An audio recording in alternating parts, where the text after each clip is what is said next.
is a very interesting conversation because I know, especially among young persons now, there is not only this trend of thus, kissing anybody randomly, but people are engaging into more oral sex habits.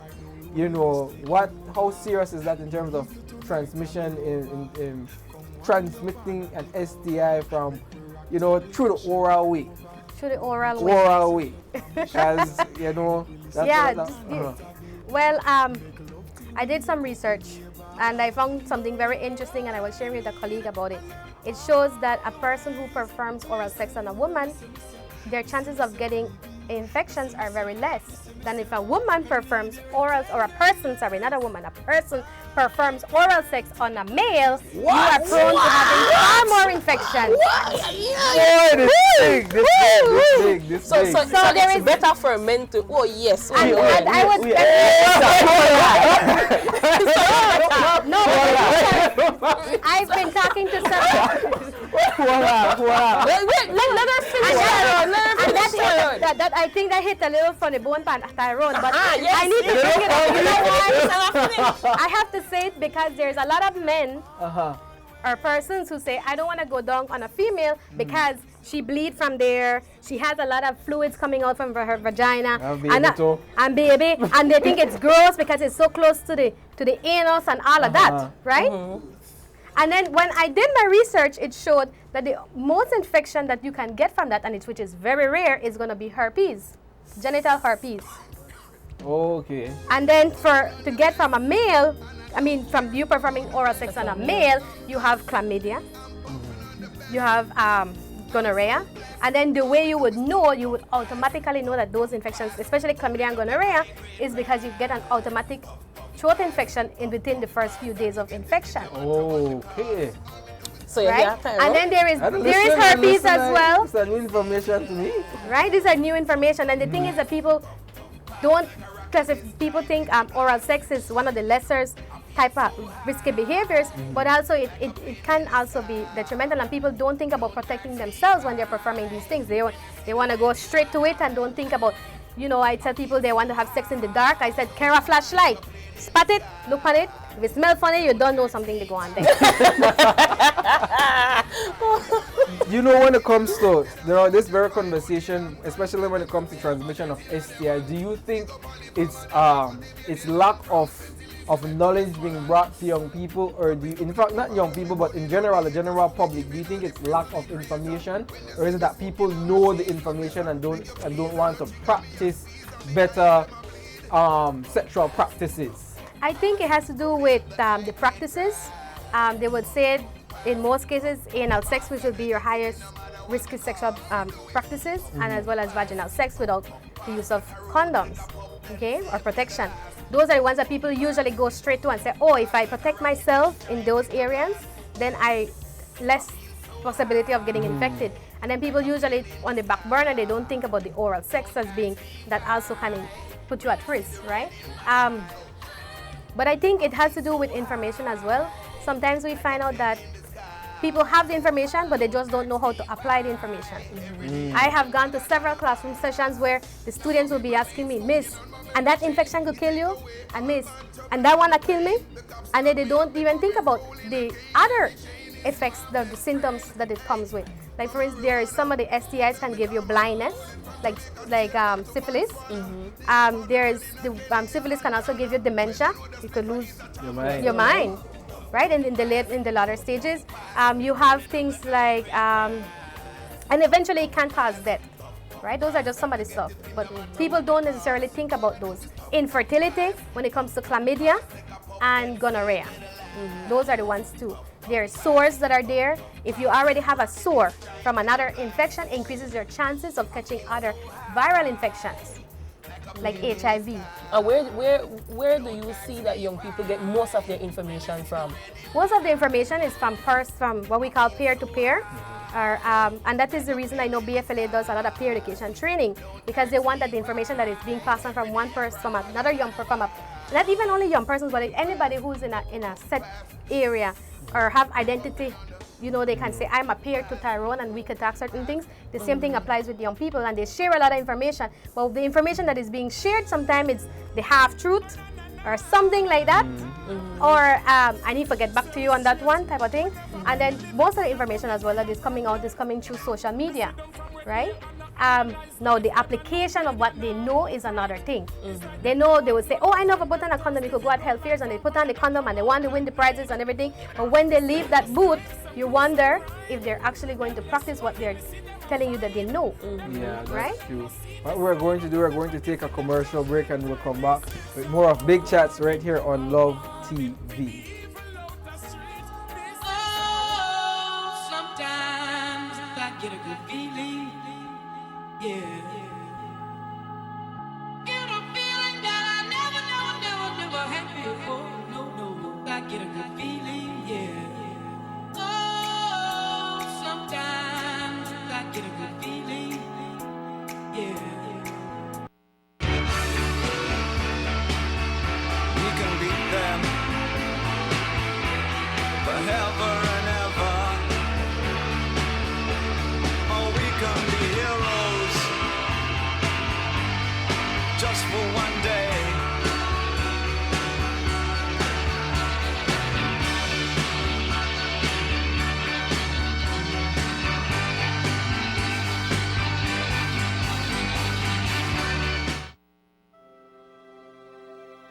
At a time when all hope was lost, one man found the hero within. One man found the hero within. The HTC Hero. Inspired by the vast coverage, powered by the high-speed mobile internet, thrilled by the cheap rates, the hero made his way across Belize. The HTC Hero. A shockingly low $275. Comes with $25 free credit, plus 25 megabytes data free. HTC Hero. Reliable, resourceful, and lightning speed.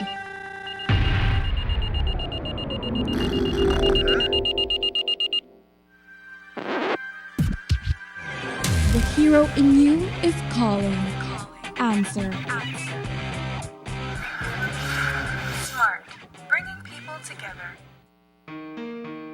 Big Chatz, great vision, greater action, by youths, for youths, building our nation. The show that is not afraid to tackle the issues that you care about. The show that is inspired and created by youth for youth. The show that gives you what you've been asking for. The show that gives you a voice. Big Chatz. Yes, Belize, the Belize Family Life Association's youth advocacy movement is back with the #1 rated teen show on the airwaves, Big Chatz, at 3 p.m. on Love TV and More FM. Now with more surprises, more segments, more giveaways, and more burning issues. Tune in and log on to Big Chatz. Coming to you live, bringing you facts, youths on the movement, call it Big Chatz.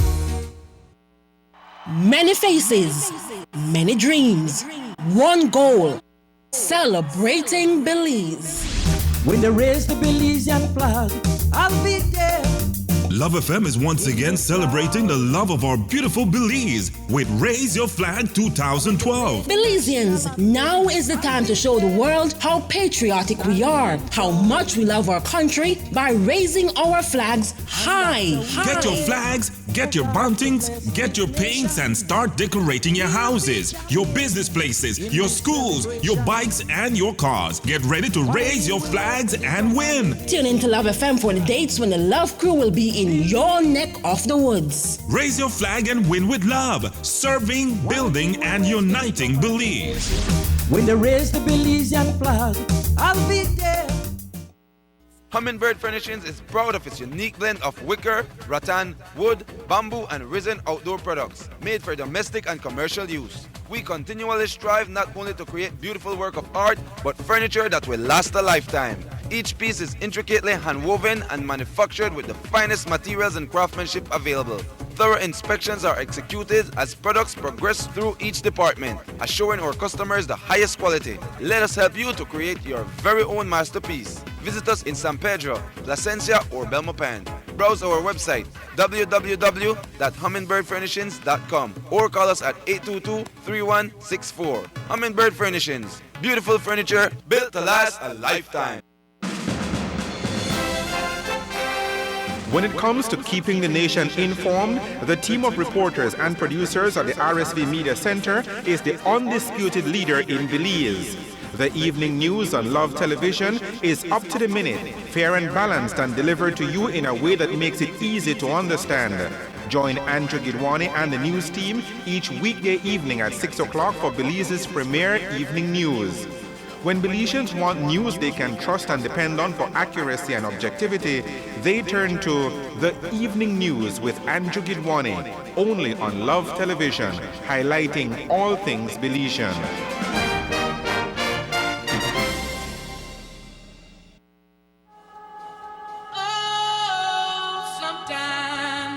Get a good feeling, yeah. Get a feeling that I never had before. No, I get a good feeling, yeah. Oh, sometimes I get a good feeling, yeah. Get a feeling that I never had before. And welcome back to Big Chatz right here on Love TV. And remember, guys, we are being simulcasted on More FM. We're still here joined by Miss Anna Carrillo. Great conversation. We're speaking about STIs. Before we continue, Roderick, you told us someone had the answer for our previous question. Yes, we don't get a winner for that, right? And the winner is Agnes Herbert. Agnes Herbert. Yeah, what was the answer? The answer is chlamydia and gonorrhea. All right. Yeah, and then what somebody takes in a nice question for me to ask you so too, right? The question said, do you think parents should talk and share the right and wrong way of sex to their children, and at what age range should they start doing that? Okay. Wow. Do you want to answer that? Sure. Yeah. Sexual sex, we call it sex ed, right? Sex education is important and it starts at every level. You could start with a very young child and tell them the right name for when it comes to their genitalia. You call it penis and you call it vagina. Not all those other little names that you hear them call peanuts and whatever else, right? You call it by the correct name. And then you go slowly introducing it as they get older. And then you see kids playing mommy and daddy. And then they say something happens in the bedroom, right? And then later on, the kids, they start ask questions. And then you just go moving up on your questions based on what level they are going. So, for instance, someone told me about a kid found a condom. And the kid asked, what you do with this? How you chew it? How you eat it? Right? And then the mother had to be the one who said, how you go about telling a child, 5-6 years old, finding a condom about how you use. And then the person said, oh, you know, we use condoms for preventing STIs and to make mommy and daddy not go have no more kids. You don't have to go into the elaboration of how kids come about and babies and all of that. You leave that later on. But you go gradually, you're just moving it slowly. When it comes to prevention methods, when it comes with teenagers, we know that most of the times when kids, young people engage in sex, and if it's especially in their onset, in their early teens, they cannot consent for sex. So that is called rape or carnal knowledge, right? And at that time, when your child is already getting these informations, and trust me, there are kids as young as 7 years old who could tell you what goes on in bedroom talks and acts, right? So those are the times that when you go gradually moving up. And those are important because when we talk about, like I said, condoms, you have condoms that are used for dual purposes, for preventing pregnancy as well as preventing sexually transmitted infections. Okay? Okay. What we're going to do now, we're getting into Miracle on the Street. Okay, we're still not ready yet for Miracle on the Street, but Roderick will shortly be joining you guys at Miracle on the Street. Since we're speaking about condom use, what would you say to persons, you know, who, how should I say, have issues using it? Not issues using it per se, but are not using it correctly? I wouldn't say correctly. I think I'm talking about young persons who might engage in sexual practices and they reach at a point whereby they're comfortable with that partner, you know, and they just stop using the condoms, like nothing, no communication with the sexual practice. But there is an important aspect here that is called condom negotiation, where it's not only the responsibility of the male to protect his partner, but also the female to say, hey, I'm not ready for move on to not using condoms in my 1 year, right? And it's not because she's going to be classified as something less or out there knocking about with other people, but it's just saying that she too is responsible for her well-being, and if she doesn't want to get pregnant, then she takes precaution as well to protect her body. To protect her body. Okay. Make we check in it, Raven, and make we see what one miracle out there. So.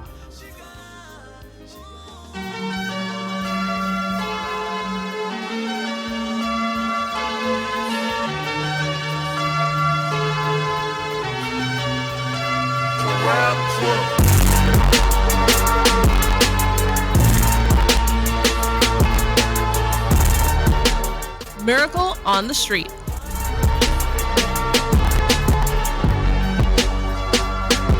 is another segment of Miracle on the Streets, right here on Big Chatz. I'm your host, Raven Gentle. I'm now here with Miss Crystal King. Today's question is, what do you know about STD or STIs? Well, I know that STDs and STIs are sexually transmitted diseases and sexually transmitted infections that you can catch by having sex, and that there are many kinds. And that was Miracle on the Streets, right here on Big Chatz. I'm your host, Raven Gentle. See you next week. Yes, and that was Miracle on the Street, right? And someone wanted to know what was the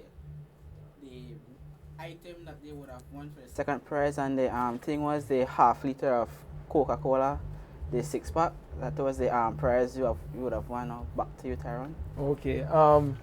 Miss Anna, since we're speaking about condom use specifically, can we discuss a bit more about, female empowerment in terms of the usage of condom? Because majority of the time, it's that thing, and I see it in commercials now that you have females being more proactive. Yeah, more proactive in protecting themselves, especially when they talk about, maybe using the female condoms. Can you tell us a bit about that? Sure. Well, here is a sample of the female condom. It's polyurethane, which is a plastic-based material. There are some women who are allergic to the male condom, which is a latex, right? And for those who can't use latex, then there is polyurethane condoms, and this is it. It has 2 rings. An inside ring that is flexible, that is inserted inside the vagina. Let me open it here. Can you? Thanks.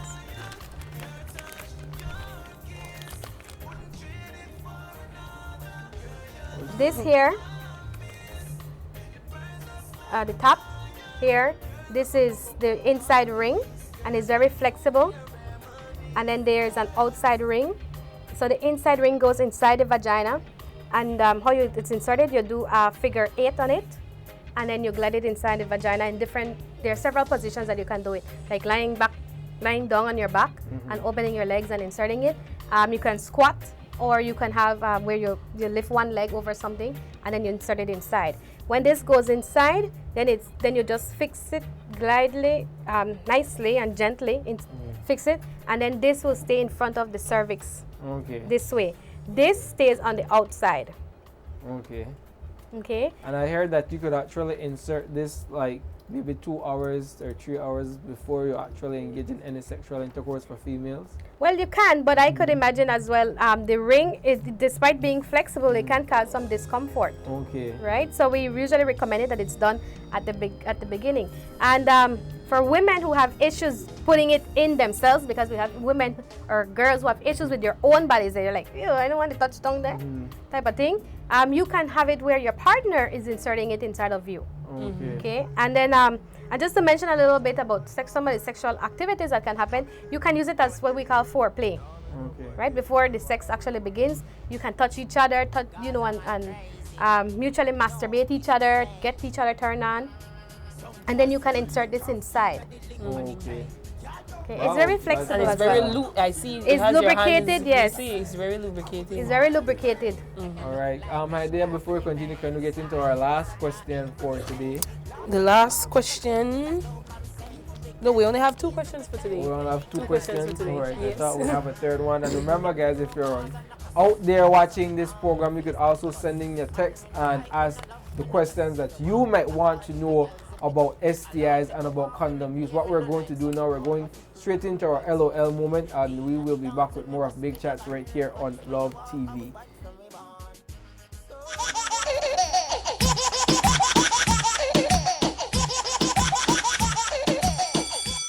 James, you may solve them problem when Mr. Alvarez give we for math homework? Girl, not to worry about that. You could be the student and I won't be the math book. You could solve all of my problem. Serious, man. When you want to do your homework, because I not got a book. This evening. Well, you could just come by my house later, because I want need your help to solve some of them problems, okay? This is a story of boy meets girl. The boy, James Flowers, grew up in Belize, believing that one day he would play in the NBA. The girl, Shanika Williams, wanted to open a salon. You should know up front, this is not a love story. You know, if we would have got a one real restaurant when not expensive, fly never me want pitch on the food. Not a mock me, boy. But I tired of hear that, man. Okay, that's it. I tired tired of you always to complain.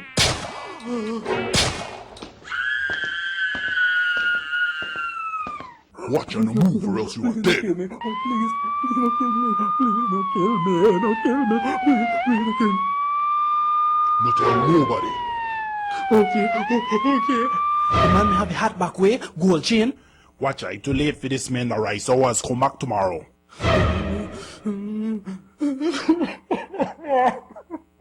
He was shot multiple times. He did not survive the vicious shooting and died while receiving treatment at the Carl Houston Memorial Hospital.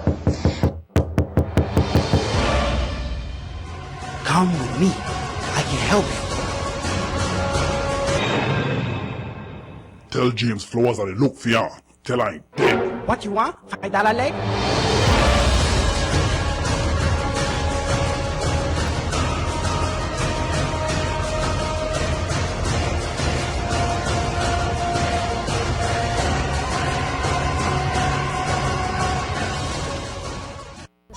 Listen, if you are Big Chatz is one of the #1 youth programs on Belize television, you know.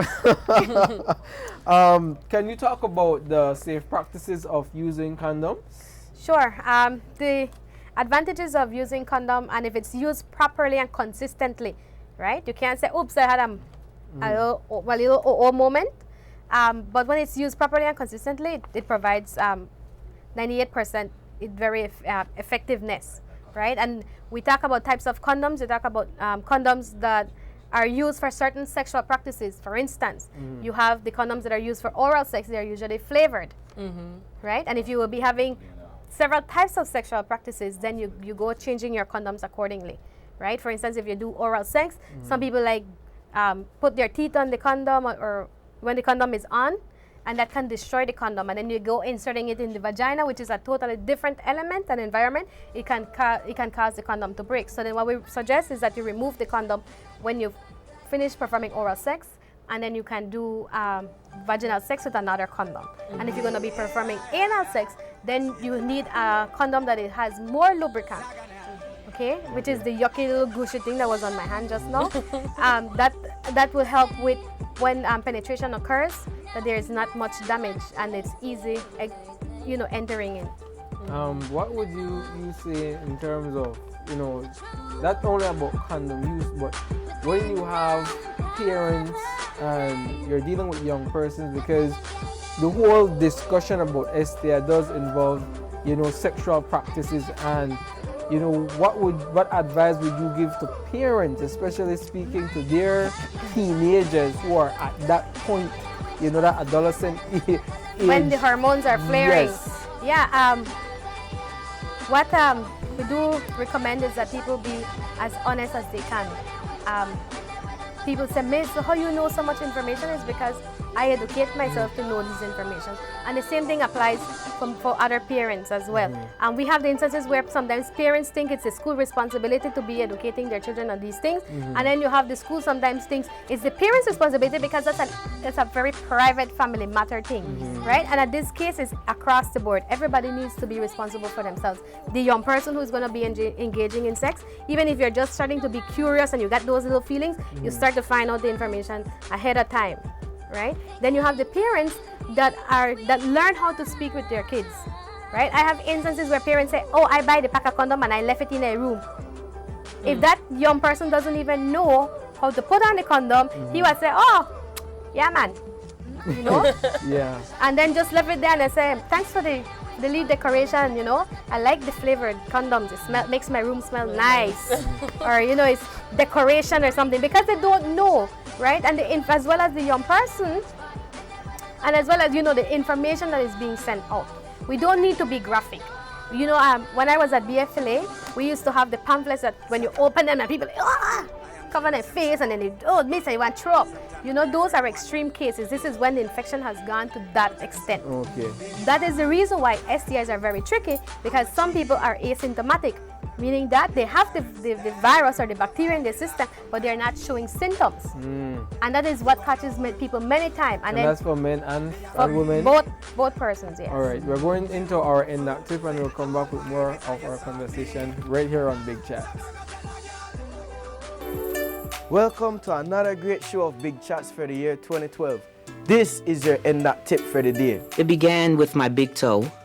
That was my first amputation that I had. Berger's disease, it's a vascular disease brought on by smoking.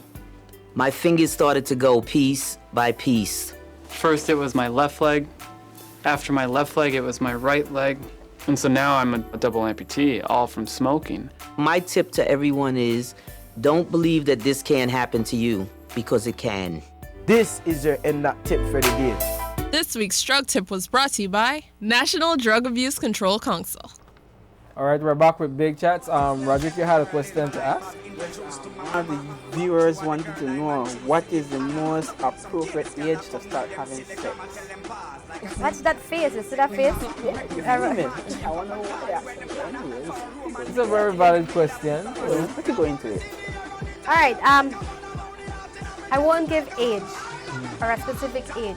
I usually tell people you have to know that there is age of sexual consent, which is 16, right?